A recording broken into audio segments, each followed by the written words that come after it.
जय हिंद साथियों, स्वागत है आप सभी का हमारे यूट्यूब चैनल अड्डा 730 स्ट्रीम में। जो जीके जीएस के फिर से हम महत्वपूर्ण क्वेश्चन लेके आए हैं, जो एसएससी जीडी 2021 एग्जाम के लिए आपके बहुत महत्वपूर्ण होने वाले हैं। डेली की क्लास ये आपकी शाम को 6 बजे 6 PM पर डेली क्लास होती है इसी चैनल अड्डा 730 स्टडी पर। आज इसका पार्ट 4 हम हल करेंगे। इससे पहले इस सीरीज़ के हमने 3 पार्ट किए हैं और काफ़ी क्वेश्चन हमने उनमें किए हैं, वो भी आप देख सकते हैं। लिंक आपको डिस्क्रिप्शन में दे दिया गया है। बाकी और भी सीरीजेज हमने चलाई हैं एसएससी जीडी जीके जीएस की, जिसमें बहुत अच्छे क्वेश्चन करवाएंगे। लिंक आपको डिस्क्रिप्शन में दे दिया गया है, वहाँ से आप जाकर देख सकते हैं। डेली 6 बजे शाम को एक क्लास होती है। ठीक है, तो चलिए दोस्तों, बिना देरी के सवाल शुरू करते हैं अपने।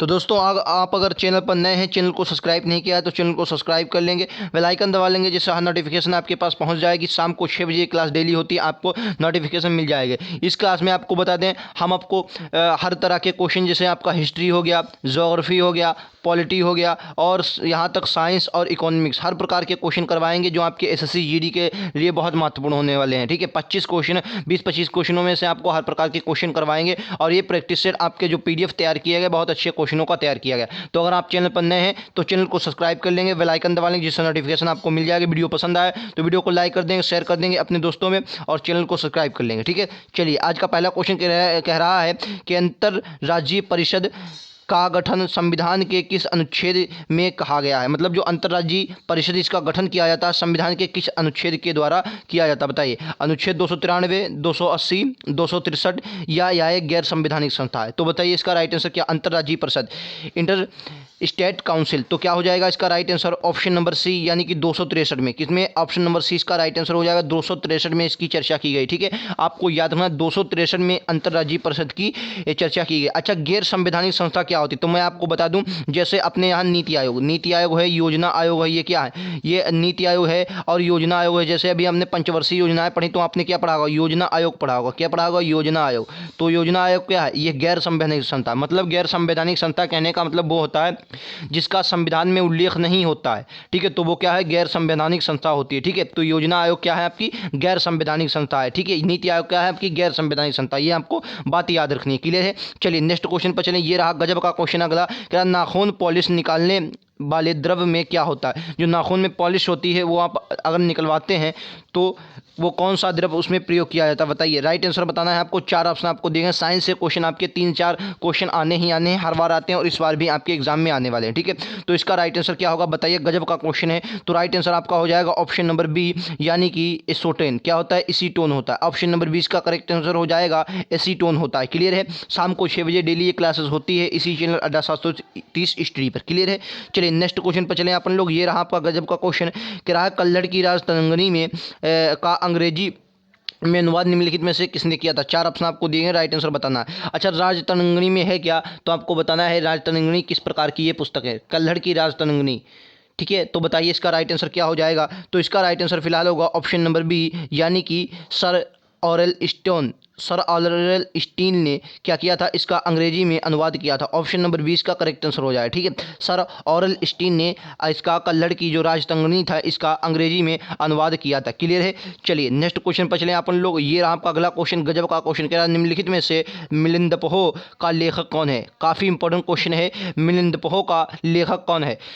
मिलिंदपहो का लेखक कौन है, तो इसका राइट आंसर क्या हो जाएगा। इसका राइट आंसर होगा ऑप्शन नंबर ए, यानी कि नागसेन। नागसेन जो है ये मिलिंदपहो का लेखक है। ठीक है, नागसेन क्या है, मिलिंदपहो जो पुस्तक है इसके लेखक कौन है, नागसेन है। ठीक है, तो आपको ये बात याद रखनी है। क्लियर है, काफ़ी इंपॉर्टेंट क्वेश्चन है और आपके एग्जाम में कई बार पूछा जाने वाला क्वेश्चन है। वीडियो पसंद आए तो लाइक से सब्सक्राइब करना ना भूलें। चलिए अगला क्वेश्चन कह रहा है कि बंगाल में द्वैत शासन किसने समाप्त किया था। काफ़ी इंपॉर्टेंट क्वेश्चन है, बंगाल में द्वैत शासन किसने समाप्त किया था, बताइए राइट आंसर क्या हो जाएगा। तो चलिए बंगाल में अगर द्वैत शासन की बात करा, चलिए बंगाल में मैं थोड़ा आपको बता देता हूँ। तो बंगाल में जो द्वैत शासन था वो किसने, वारेन हेस्टिंग ने समाप्त किया था। किसने समाप्त किया था, वारेन हेस्टिंग ने। अगर लगाया की बात कर ले, किसने लगाया था, तो आपको याद है रॉबर्ट क्लाइव ने बंगाल में द्वैत शासन लगाया था। द्वैत शासन होता क्या था, मतलब कहने का मतलब आप भी शासन करेंगे और मतलब राजा शासन जो करता था उस पर एक सेना रखी जाती थी। सेना का खर्चा किसको, राजा को देना होता था और कर वगैरह भी जो थे अंग्रेजी वसूलते। कहने का मतलब दोहरी शासन व्यवस्था आ गई। लॉर्ड क्लाइव ने शुरू किया था और इसे वारेन हेस्टिंग ने समाप्त किया था। ठीक है, चलिए और भी ऑप्शन देखिए, जैसे बंगाल विभाजन किसने किया था, तो लॉर्ड कर्जन ने क्या किया था, बंगाल विभाजन 1905 में किया था। सबसे घिनौनी इसकी घटना मानी जाती है 1905 में। इसने बंगाल विभाजन किया जाता? क्वेश्चन आपके एग्जाम में पूछा जाता है कि बंगाल विभाजन के बाद कौन सा आंदोलन शुरू हुआ था? तो आपको याद रखना है स्वदेशी आंदोलन। कौन सा? स्वदेशी आंदोलन शुरू हुआ था, ये बात भी आपको याद रखना। स्वदेशी आंदोलन शुरू हुआ था और 1906 में इसकी शुरुआत हुई थी। ठीक है, 1906 में इसकी शुरुआत हुई थी, ये बात भी आपको याद रखना है। स्वदेशी आंदोलन क्लियर है, काफ़ी इंपॉर्टेंट ये भी क्वेश्चन है, आपके एग्जाम में पूछा जा सकता है। ठीक है, चलिए आगे आपको बता दें, जो वारन हेस्टिंग था ये बंगाल का पहला गवर्नर जनरल था। ये भी क्वेश्चन आपके एग्जाम में आता है कि बंगाल का पहला गवर्नर जनरल कौन था? बंगाल का पहला गवर्नर जनरल कौन था? तो आपको याद रखना है कौन था पहला गवर्नर, कहाँ का? बंगाल का, ना कि भारत का। बंगाल का पहला गवर्नर जनरल कौन था? तो आपको याद रखना वारन हेस्टिंग था। ठीक है, क्लियर है। चलिए ये बात भी आपको याद रखनी है। चलिए नेक्स्ट क्वेश्चन पर चले अपन लोग। ये रहा आपका अगला क्वेश्चन, कह रहा भारत का भूगोल नामक पुस्तक किसने लिखी? भारत का भूगोल नामक पुस्तक किसने लिखी बताइए। इसका राइट आंसर 4 ऑप्शन आपको देंगे, राइट आंसर बताना है। तो राइट आंसर क्या हो जाएगा? ऑप्शन नंबर ए इसका राइट आंसर हो जाएगा, टालमी। टालमी इसका correct answer option number A हो जाएगा। टालमी ने आपको क्या लिखा? भारत का भूगोल नामक पुस्तक लिखी। क्लियर है, काफी तड़कता भड़कता क्वेश्चन है, ये गजब का क्वेश्चन है, आपके एग्जाम में आ सकता है। क्लियर है। चलिए अगर अच्छा लगे वीडियो तो लाइक करना, वीडियो को ना भूलें, चैनल को सब्सक्राइब कर लेंगे, बेल आइकन दबा लेंगे। प्रसिद्ध चिकित्सक जीवक जो थे इनकी नियुक्ति किसके दरबार में हुई थी? कृष्णदेवराय के, बिंबिसार, अशोक, समुद्रगुप्त। बताइए जो जीवक थे इनकी जो आपकी नियुक्ति हुई थी किसके काल में हुई थी, किसके शासन काल में हुई थी? तो आपको याद होना है, सॉरी ये रहा आपका अगला इस वाले का क्वेश्चन। एक मिनट, ये जीवक जो थे ये आपके किसके? ऑप्शन नंबर बी यानी कि बिंबिसार के थे। बिंबिसार के कौन थे? ये बिंबिसार के शासनकाल में रहते थे जीवक जो थे। ये कहा है कि ये आपके एक कहते जैसे डॉक्टर होता है ना, चिकित्सक थे, और ये बिंबिसार के शासनकाल में थे, आपको याद रखना। क्लियर है। चलिए अब रहा आपका अगला क्वेश्चन, क्या हीराकुंड बांध किस नदी पर बनाया गया? काफ़ी इंपॉर्टेंट क्वेश्चन है हीराकुंड बांध, और ये भारत का सबसे बड़ा बांध है। ठीक है, भारत का सबसे बड़ा बांध है कौन सा? हीराकुंड बांध भारत का सबसे बड़ा बांध है, भारत का सबसे बड़ा बांध है, आपको याद रखना है सबसे बड़ा बांध। ठीक है, सबसे बड़ा बांध है। अगर आपके ऊंचाई की बात करेगा तो ऊंचाई में कौन सा है? तो भाखड़ा नागल आप लोग जानते होंगे कैसा गुरुत्वीय बांध है। भाखड़ा नागल जो है ये आपका गुरुत्वीय बांध है। फिलहाल राइट आंसर क्या होगा? महानदी। क्या होगा? महानदी पर आपका हीराकुंड बांध बनाया गया है, महानदी पर बनाया गया। क्लियर है। चलिए नेक्स्ट क्वेश्चन पर चलें अपन लोग। ये रहा आपका अगला क्वेश्चन, काफ़ी इंपॉर्टेंट क्वेश्चन कह रहा है, किसने फांसी पर चढ़ने से पहले यह इच्छा व्यक्त की थी कि उनकी राख को भरने से पुनः संगठित होने तक संभाल कर रखा जाए और एकीकरण के बाद उसे सिंधु नदी में विसर्जित कर दिया जाए? बताइए इसका राइट आंसर क्या होगा? मतलब जब उन्हें फांसी हो रही थी तो उन्हें कहा था, उन्होंने एक जैसे नहीं अंतिम इच्छा होती है तो उन्होंने कहा था कि अब उनकी राख को पुनः संगठित कर लिया जाए और उसको संभाल कर रखा जाए, एकीकरण करने के बाद उसे सिंधु नदी में विसर्जित किया जाए। ठीक है, तो आपको बताना 4 ऑप्शन आपको देंगे, उधम सिंह, सूरसेन, नाथूराम गोडसे या भगत सिंह। बताइए राइट आंसर क्या होगा? राइट आंसर होगा option number C, Nathuram Godse. Gandhi ji को जिन्होंने हत्या की थी गांधी जी की, नाथूराम गोडसे। ठीक है, आपको ये बात याद रखनी है। चलिए नेक्स्ट क्वेश्चन पर चलें अपन लोग। ये रहा आपका अगला क्वेश्चन नंबर 10 कह रहा दक्षिण भारत का ज्ञान सरस्वती मंदिर कहाँ स्थित है? बताइए दक्षिण भारत का ज्ञान सरस्वती मंदिर कहाँ स्थित है? तो आप लोगों को जानते होंगे ज़्यादातर जो प्रसिद्ध मंदिर हैं जितने भी वो आपके दक्षिण भारत में ही हैं, दक्षिण भारत में ही जाने जाते हैं और काफ़ी प्रसिद्ध और काफ़ी फेमस मंदिर हैं। पुराने जो मंदिर हुए हैं काफ़ी, उनमें आपको देखने को वो मिलेंगे।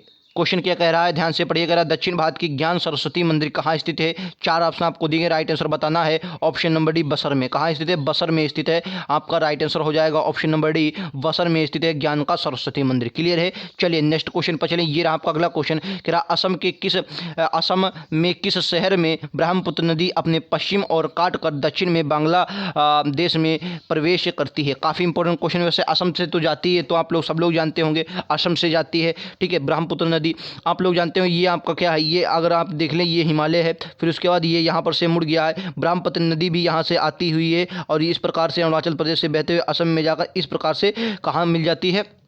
आपके बांग्लादेश में जाते हैं। और बांग्लादेश में असम ब्रह्मपुत्र को क्या कहते हैं? तो आपको याद रखना जमुना। क्या कहते हैं भाई? सब जमुना कहते हैं, जमुना कहते हैं। क्या कहते हैं? जमुना कहते हैं इसको। जमुना किसे कहते हैं? तो जमुना जो है इसे कहते हैं ब्रह्मपुत्र को। और पद्मा किसे कहते हैं? पद्मा किसे कहते हैं? पद्मा कहते हैं गंगा नदी को। कहाँ बांग्लादेश में। गंगा नदी को क्या कहते हैं? पद्मा कहते हैं गंगा नदी को। ठीक है। और अच्छा, पद्मा और जमुना की संयुक्त धारा को क्या कहते हैं? तो संयुक्त धारा को मेघना कहा जाता है। ठीक है, मेघना नदी कहा जाता है। ठीक है, ये भी बात आपको आपको याद रखनी है। क्लियर है। चलिए फिलहाल राइट आंसर इसका आपको बताना है। राइट आंसर हो जाएगा option number C, Dhubri. Dhubri के निकट क्या होती है? धुबरी के निकट ये आपके कहाँ प्रवेश करती है? धुबरी के निकट, असम से होते हुए धुबरी के निकट आपके ये पश्चिम उसमें बांग्लादेश में प्रवेश करते हैं, धुबरी के निकट। ठीक है, काफ़ी इंपॉर्टेंट क्वेश्चन है। चलिए नेक्स्ट क्वेश्चन पर चलें। अच्छा, इसको ब्रह्मपुत्र को वहाँ क्या कहते हैं? तिब्बत में इसे सांगपो के नाम से जाना जाता है। ये भी बात आपको याद रखनी है। चलिए क्लियर। ये रहा आपका अगला क्वेश्चन। कह रहा है इकेबाना क्या है? बताइए इकेबाना जो है ये क्या है? इकेबाना क्या है? जापानी चित्रकार हैं, जापानी परिधान है, जापान की एक पर्वत है, जापान का एक पुष्प सज्जा है। तो क्या हो जाएगा? जापान का एक पुष्प सज्जा है। ऑप्शन नंबर डी क्या हो जाएगा? जापान का जो है पुष्प सज्जा है इकेबाना, आपको याद रखना है। क्लियर है। चलिए नेक्स्ट क्वेश्चन पर जाएं अपन लोग। गजब का क्वेश्चन अगला क्वेश्चन कह रहा है पक्षियों के अध्ययन के विज्ञान को क्या कहते हैं? इस पर आप लगा लीजिएगा स्टार, क्योंकि ये एसएससी जीडी में कई बार, एक नहीं लगभग 2 से 3 बार ये क्वेश्चन पूछा गया है आपका, कि साफ साफ कह देते हैं वो कि आपके पक्षियों के अध्ययन को क्या कहते हैं? बताइए क्या कहते हैं? ऑन्कोलॉजी कहते हैं, आर्थियोलॉजी कहते हैं, एंथ्रोपोलॉजी कहते हैं, स्पोनोलॉजी कहते हैं। बताइए तो राइट आंसर क्या होगा? राइट आंसर आपको बताना है ऑप्शन नंबर सी, ऑर्निथोलॉजी कहते हैं। क्या कहते हैं? ऑर्निथोलॉजी कहते हैं। आपको ये भी बात याद रखनी है। पक्षियों को अध्ययन को क्या कहा जाता है? आर्थियोलॉजी कहा जाता है। क्लियर है। काफ़ी इंपॉर्टेंट क्वेश्चन है ये, आपके एग्जाम में पूछा जाता है। ठीक है। चलिए नेक्स्ट क्वेश्चन पर चले अपन लोग। ये रहा आपका अगला क्वेश्चन है, क्वेश्चन नंबर 14। कह रहा राष्ट्रमंडल खेलों का आयोजन कितने वर्ष के अंतराल पर किया जाता है? काफ़ी इंपॉर्टेंट क्वेश्चन, इसे आप भी इंपॉर्टेंट कर लीजिए।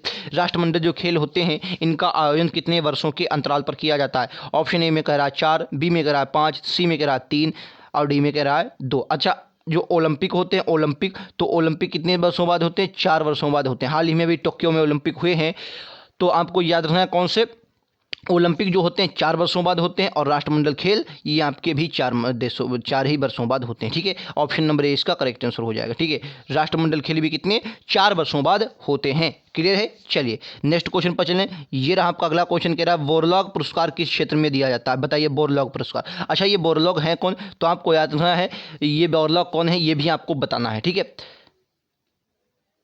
बताइए बोरलॉग कौन है?